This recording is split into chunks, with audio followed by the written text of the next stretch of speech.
அன்பர்களே, இன்று நாம் தமிழர் ஆசீவகம் கூறிடும் உயிர் தோற்ற முறைகளும் அவற்றின் வகைகளும் என்பது பற்றி பார்ப்போம்.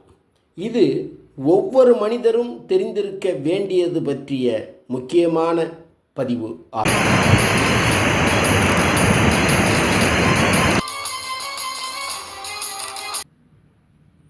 நாம் வாழுகின்ற இப்பேரண்டத்தில் உள்ள அனைத்து பொருட்களும் நிலம், நீர், நெருப்பு, காற்று, வெளி எனும் ஆகாயம் என்ற ஐம்பூதங்களின் ஆகுல் எனும் சேர்க்கையால் ஆனது.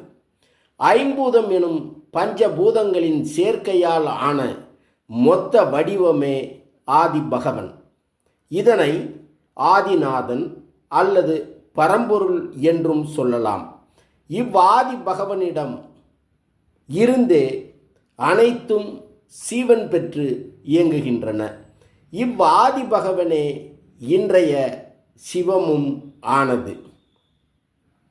உயிர்களின் தோற்றத்திற்கு சீவகருவாக, அதாவது உயிர்கருவாக இருப்பவனை தமிழர் மரபில் கருப்பன் என வணங்குகிறோம். இவனே இன்றைய கிருஷ்ணனும் ஆனான். கருப்பன் எனும் சீவகருவாக இருப்பது வியாழகுரு, வெள்ளி சுக்கிரன், செவ்வாய், புதன், சனி ஆகிய ஐங்கோள்களாகும். இவ்வைங்கோள்களும் முறையே நிலம், நீர், நெருப்பு, காற்று, வெளி எனும் ஆகாயம் ஆகிய ஐம்பூதங்களானது. இவைதான் இன்றைய சிவரூபமான நமச்சிவாய மந்திரம் ஆனது. இந்த 5 தத்துவங்களும் ஆகுல் ஆகித்தான், அதாவது இணைந்துதான் சீவ பிண்டங்கள் உருவாகிறது. மனித சீவ பிண்டங்களில், அதாவது மனித உடலில் கீழிருந்து மேலாக முறையே நமச்சிவாய எனும் அங்க அமைப்பை காணலாம்.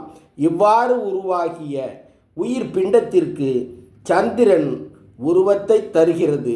இச்சந்திரனே நம் ஒவ்வொருவருக்கும் தாயும் ஆனது. இவ்வாறு உருவாகிய சீவபிண்ட உருவத்திற்கு சூரியன் சீவகாற்றை அல்லது உயிர்காற்று எனும் பிராணனை தந்து உயிரின தோற்றத்தை அருள்கிறது. இச்சூரியனே நமக்கு தந்தையும் ஆனது.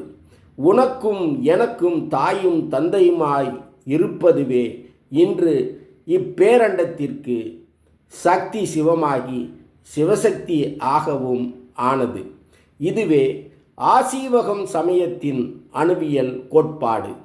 இச்சூட்சும தத்துவத்தை தங்களது மெய்ஞானத்தால் வகுத்தளித்த ஐயனார்களும் தமிழ் சித்தர்களும் ஆகிய நமது முன்னோர்களான நம் தமிழர் குலதெய்வங்கள் இதனை அடிப்படையாக வைத்தே மனிதகுல வாழ்வியல் மேன்மைக்காக சோதிடத்தையும் தமிழ் சித்த மருத்துவத்தையும் வகுத்தளித்தார்கள்.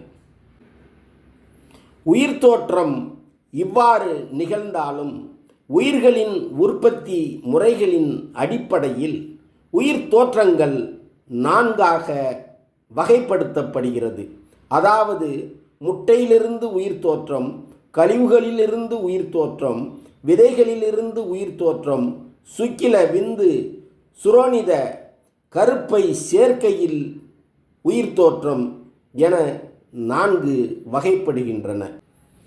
முட்டையிலிருந்து தோன்றும் உயிர் தோற்றத்திற்கு உதாரணமாக பறவை, பாம்பு, ஆமை போன்றவற்றையும், கழிவுகளில் இருந்து தோன்றும் உயிர் தோற்றத்திற்கு உதாரணமாக பேன், ஒட்டுண்ணி, வைரஸ் போன்றவற்றையும், விதை, கிழங்கு, வேர் போன்றவற்றில் இருந்து தோன்றும் உயிர் தோற்றத்திற்கு உதாரணமாக நெல், வாழை, ஆலமரம் போன்றவற்றையும், சுக்கில சுரணித சேர்க்கையில் தோன்றும் உயிர் தோற்றத்திற்கு உதாரணமாக விலங்குகள், மனிதர்களையும் கூறலாம்.